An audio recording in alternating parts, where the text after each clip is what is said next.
नमस्कार, बहुत स्वागत आप सभी का हिंदी खबर में। मैं हूं आपके साथ ऋतु भंडारी। महाराष्ट्र के विधानसभा चुनाव की तारीख जैसे जैसे नजदीक आ रही है, वैसे वैसे राजनीतिक गलियारों में भी हलचल पूरी तरह से तेज होती जा रही है। अब इस बीच केंद्रीय गृह मंत्री अमित शाह ने मुंबई में महाराष्ट्र विधानसभा चुनाव के लिए बीजेपी का मैनिफेस्टो यानी कि संकल्प पत्र जारी कर दिया। इस घोषणा पत्र में किसान, महिलाओं, युवाओं पर विशेष फोकस किया गया। वहीं संकल्प पत्र जारी करते हुए अमित शाह ने कहा कि ये महाराष्ट्र की आकांक्षाओं का संकल्प पत्र है। केंद्रीय गृह मंत्री अमित शाह ने कहा कि अघाड़ी की सारी योजनाएं सत्ता के लिए हैं। अघाड़ी की योजनाएं तुष्टीकरण की है, एमवीए की घोषणाएं खोखली है। वही 2019 में जनादेश महायुति के लिए था। सत्ता के लालच में जनादेश का अपमान किया। अघाड़ी के बनावटी मुद्दे नहीं चलेंगे। हमारा मुकाबला अघाड़ी से है। मैं निश्चित रूप से कहना चाहता हूं कि अघाड़ी की सारी योजनाएं सत्ता के लालच में तुष्टीकरण की है, विचारधाराओं का अपमान करने वाली है और महाराष्ट्र की संस्कृति से छल कर कर केवल सत्ता प्राप्ति के लिए आगे बढ़ने वाली विचारधारा है। मित्रों, मुझे गत चुनाव का परिणाम याद है। आज मैं महाराष्ट्र की जनता के सामने कहने आया हूं कि आप लगातार तीसरी बार महायुति की सरकार को आपका मैंडेट दीजिए।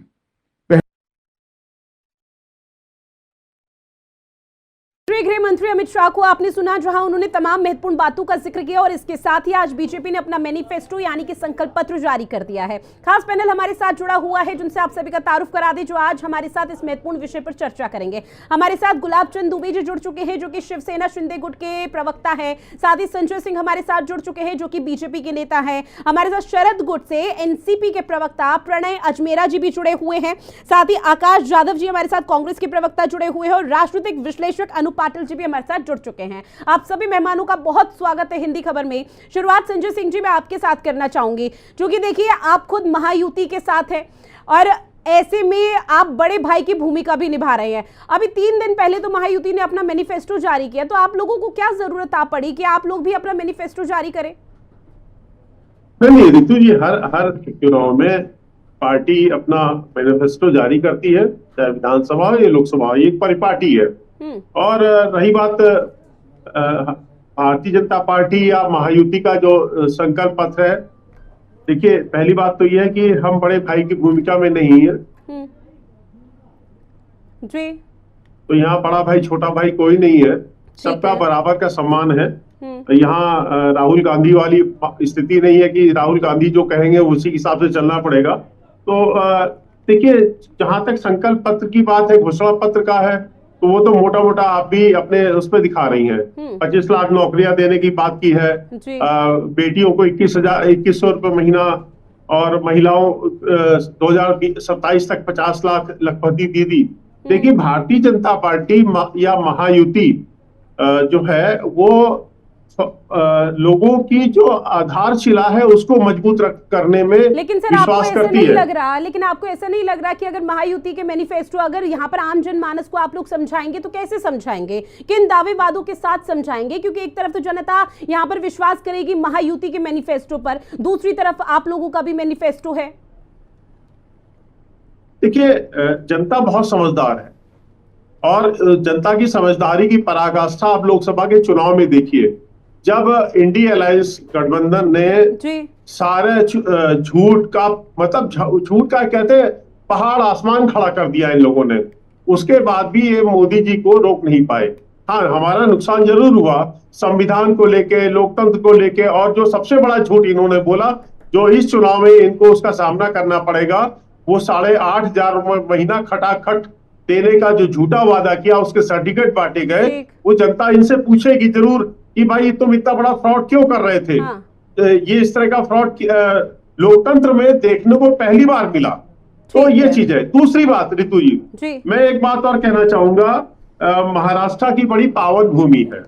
यहाँ शिवाजी महाराज, बाबा साहब भीमराव अंबेडकर, सावरकर जी, ऐसे महान ऋषि यहाँ इस भूमि ने जन्म दिया है। कांग्रेस को खासतौर से एक जवाब तो देना पड़ेगा महाराष्ट्र में जिन दलितों की ये बात करती है, उन्हीं जो हमारे सबसे बड़े राष्ट्र पुरुष जिनको कहा जाता है, हमारे डॉक्टर भीमराव अंबेडकर, सबसे सम्मानित, सबसे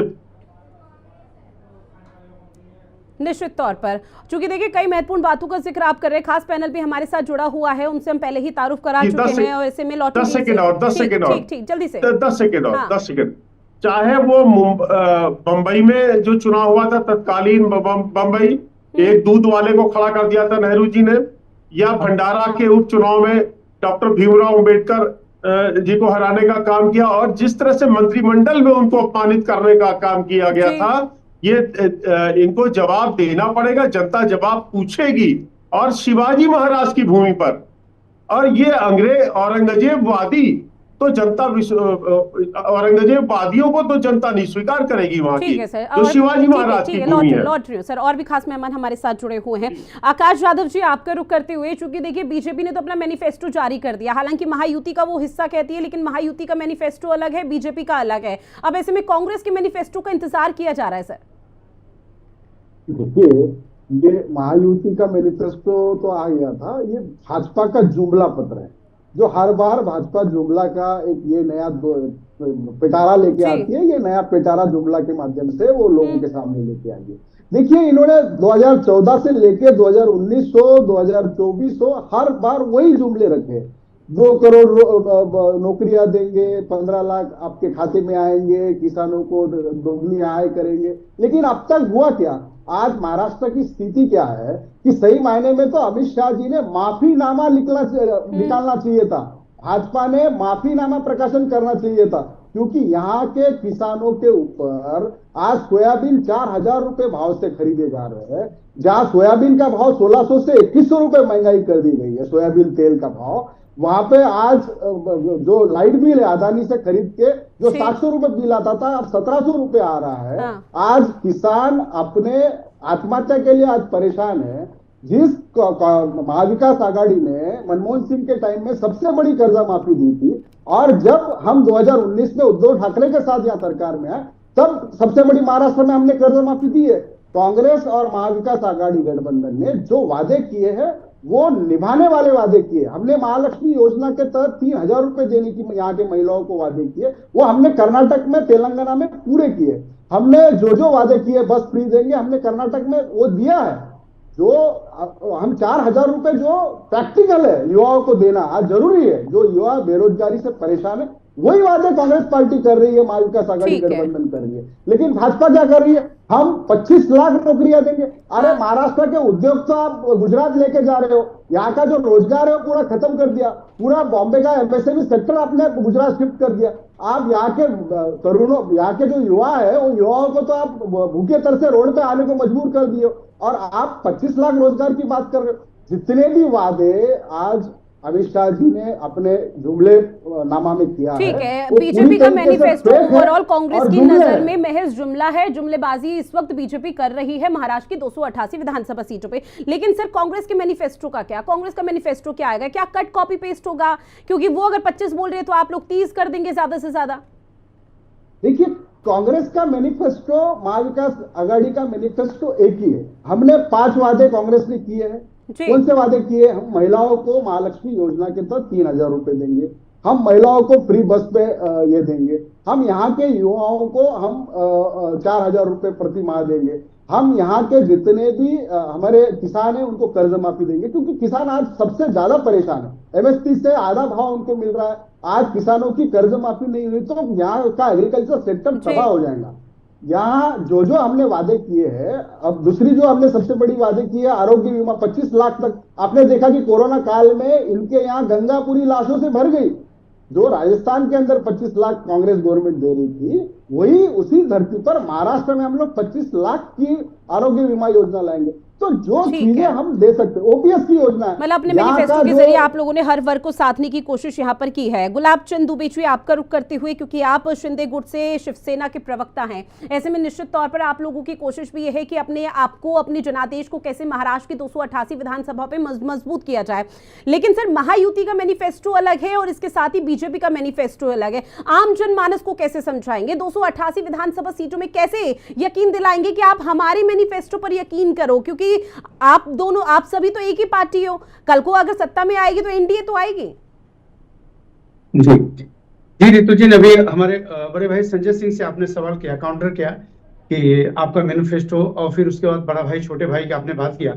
बड़ी शिद्दतता के साथ संजय सिंह ने कहा कि नहीं, यहाँ पे कोई छोटा भाई बड़ा भाई नहीं, लेकिन मैं सिंधी गढ़ का प्रवक्ता होने के नाते मैं बड़े अधिकार पूर्वक करना चाहूंगा, बड़े भाई हमारे संजय सिंह हैं, भारतीय जनता पार्टी है।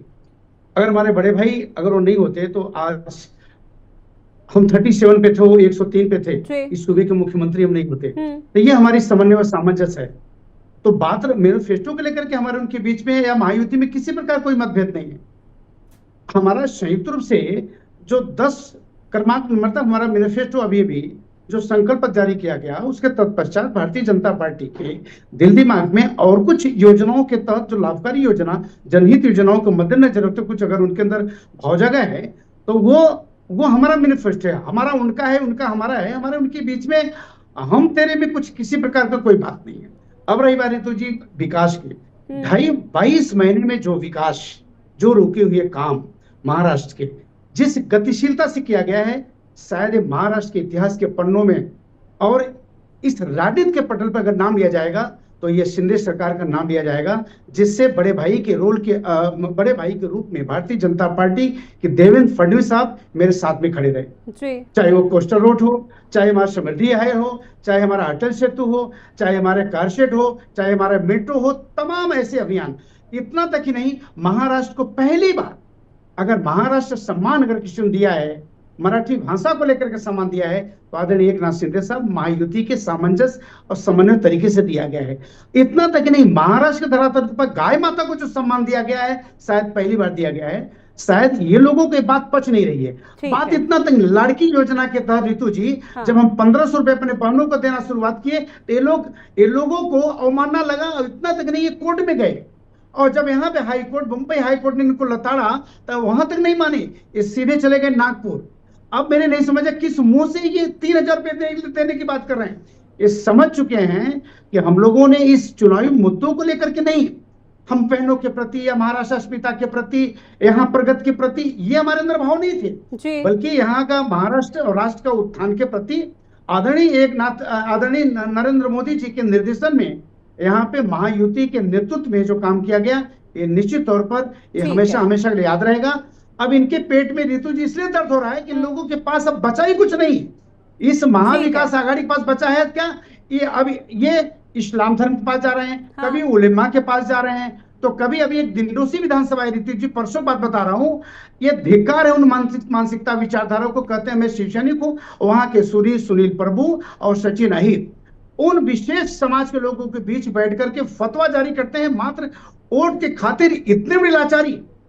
मानने वाला हर राजनीतिक पार्टी का, हर दल का अपना अपना प्रोपेगेंडा है, स्ट्रेटेजी है और रणनीति के तहत ही आगे बढ़ा जा रहा है। इसी का जवाब मैं लूंगी प्रणय जी से। प्रणय जी, चूंकि देखिए तमाम बातों का जिक्र लगातार यहाँ पर महायुति कर रही है, बेशक से मैनिफेस्टो अलग अलग है, लेकिन उनका कहना है कि विचारधारा सेम ही है। महायुति के मैनिफेस्टो में अगर कुछ रह गया था बचा कुचा तो वो बीजेपी ने अपने संकल्प पत्र के दौरान जारी कर दिया है। लेकिन सर, जिस तरह से यहाँ पर मुस्लिम आरक्षण का मुद्दा है, ये भी पूरी तरह से एंट्री ले चुका है, आप लोग कैसे देख रहे हैं अब इसे?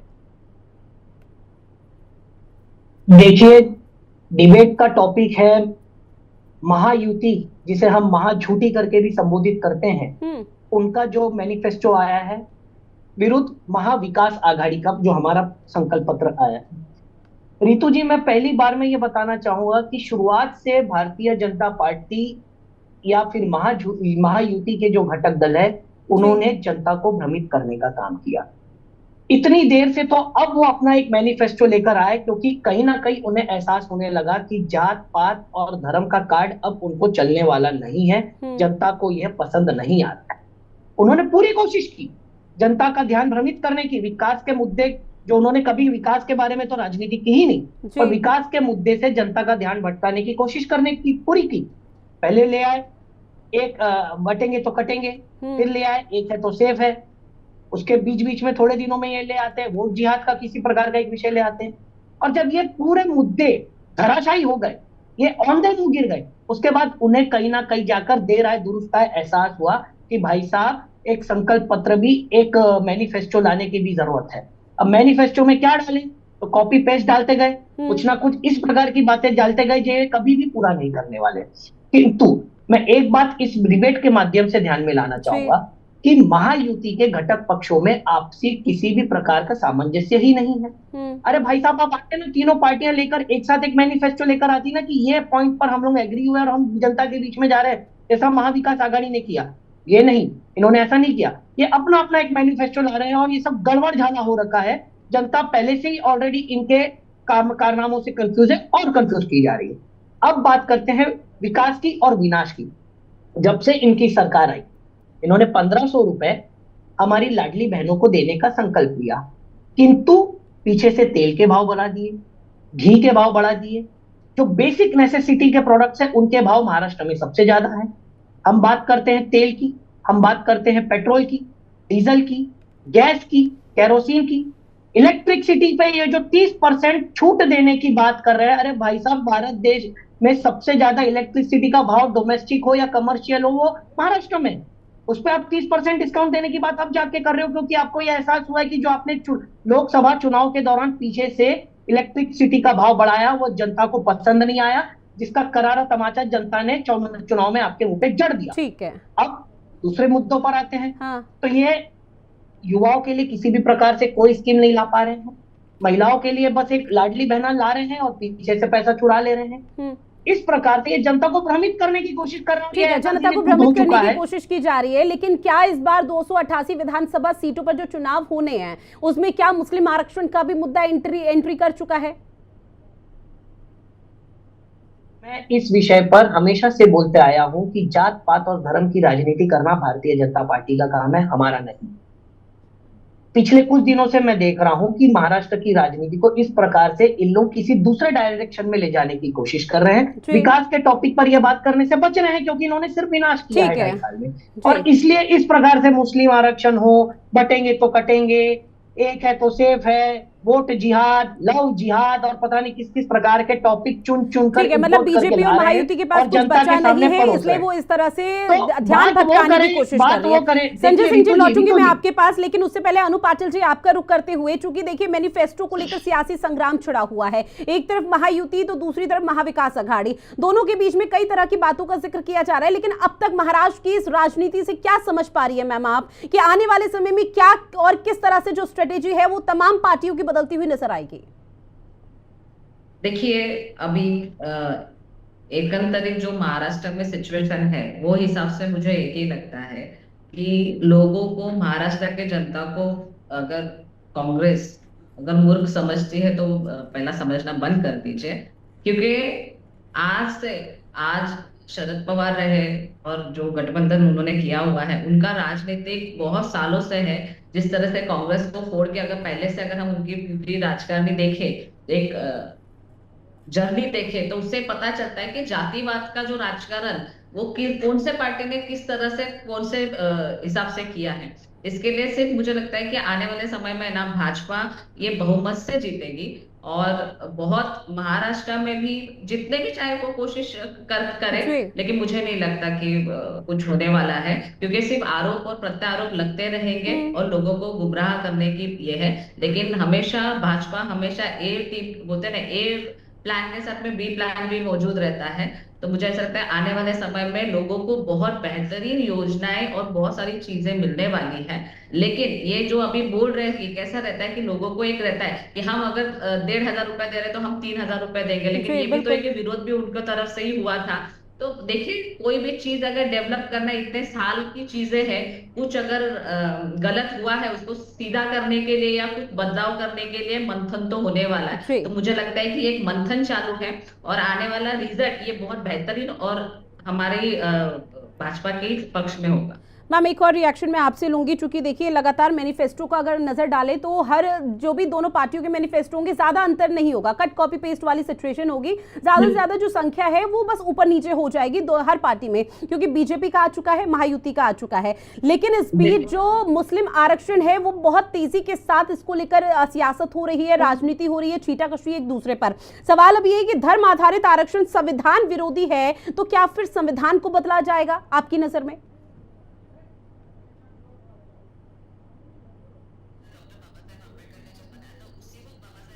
कहा ऋतु जी, ये था सवाल जिस वक्त किससे? संजय जी कुछ लौट रहे हो। हाँ, बंटवारा जब जिस वक्त हुआ था, जिस वक्त देखिए मैं मूल को हम हमेशा अगर मूल चीजें अगर पकड़ में आए तो बाकी सारी राजकारण बातें समझ में आ जाती हैं। जिस वक्त पाकिस्तान बना उस वक्त डॉक्टर बाबा साहब अम्बेडकर ने खुद कहा था कि भाई जितने भी मुस्लिम हैं उनको पाकिस्तान चला जाना चाहिए क्योंकि ये सिर्फ हिंदू राष्ट्र है। लेकिन उस वक्त का राजकारणी आपको पता है कि तब से कौन है, किसने विरोध दर्शाया था। तो कहने का देखिए सर, आप गलत है जो भी है, तो अंदर की बात अगर आपको पता है तो आप देख लीजिए। लेकिन सत्य तो यही है कि अगर आप सर्कुलर की बात करें तो हम तो चाहते हैं कि हिंदू के साथ ही मुस्लिम भी हमारे साथ में पले अच्छी तरह से रहे। लेकिन हम अगर ये हिंदू राष्ट्र ये है किसी भी तरह से ऋतु जी हाँ, ऋतु जी हमारी बहन अन्नू पाटिल जी जिसके लिए आपने लिखा है राजनीतिक विश्लेषक है, मुझे लगता है उन्हें राजनीतिक भविष्य वाला कुछ ऐसा एक नाम दे देना चाहिए, क्योंकि जो वो भविष्यवाणी कर रहे हैं पता नहीं किस आधार पे कर रहे हैं, और इसके साथ जो वो भूतकाल की बातें कर रहे हैं वह भी निराधार बातें कर रहे हैं। मुझे लगता है कि बहन अन्नू इतिहास का जो कम पढ़ रहा है, मैं उनसे अनुरोध करूंगा कि इतिहास को एक बार वापस से पढ़े और इस प्रकार से नेशनल टेलीविजन पर झूठ बोलने से बचे। बात आती है झूठ की बात ही नहीं है सर। जिस ढंग से आपने हमारे महायुति को, जिस ढंग से आपने कहा, मैं आपको महाविकास आघाड़ी को महाविनाश आघाड़ी कहूं, चलेगा आपको? आप लोग कहते हैं सच तो ये है कि आप लोग ने तो कहा सच तो है कि संसदीय भाषा का आपको ज्ञान नहीं है, संसदीय भाषा का आपको ज्ञान नहीं है। एक बहन जिस ढंग से आपको समझा रही है, दलों की तरफ से कोई प्रीवियस योजना चलाई जाती है तब आप लोगों की तरफ से कोशिश की जाती है कि उस पर हावी हो जाए, उसको इतनी तरह से एक स्ट्रेटेजी अलग तरह की अपनाई जाती है। लेकिन जो आप लोगों का मैनिफेस्टो है उसको देखकर तो यही लग रहा है आप लोग भी तो फ्रीबीज की योजना चला रहे हैं सर। संजय सिंह जी, देखिए मेरा कुछ सवाल है जी सर, मेरा सवाल है, पहले उसका जवाब दे दीजिए आप। जी हम देंगे। हाँ। आपने इनसे एक सवाल मुस्लिम आरक्षण के ऊपर पूछा था, उसको इन्होंने एक जलेबी बना दिया, सीधे जवाब नहीं दिया। इन्होंने कहा कि हमारी हम धर्म की राजनीति नहीं करते। ठीक है सर, आपसे मेरा सवाल महज बहरहाल बस इतना सा था कि अब जो फ्रीबीज योजना है उसको लेकर आप लोग तमाम तरह की राजनीतिक पार्टी और आरोप प्रत्यारोप का दौर शुरू हो जाता है, लेकिन वो योजनाएं आपके मैनिफेस्टो में खुद दिख रही है। माफी के साथ मुझे समय इजाजत नहीं दे रहा है कि चर्चा को मैं आगे बढ़ा पाऊं, और इस सवाल का जवाब आपके पास चूंकि है भी नहीं तो मैं आपसे ले भी नहीं पा रही। अब बहरहाल आप सभी मेहमान हमारे साथ जुड़े इस महत्वपूर्ण विषय पर चर्चा की, उसके लिए आप सभी का बहुत शुक्रिया। लेकिन अंत में अब मैनिफेस्टो का इंतजार है, क्योंकि पूरी जो महाराष्ट्र की 288 विधानसभा सीटों की लड़ाई है ये मैनिफेस्टो पर आकर टिक चुकी है। आगे कैसे चीजें क्लियर होती है देखना बेहद दिलचस्प रहने वाला है महाराष्ट्र के इस चुनाव में। फिलहाल इस खास पेशकश में इतना ही, मुझे दीजिए इजाजत, नमस्कार।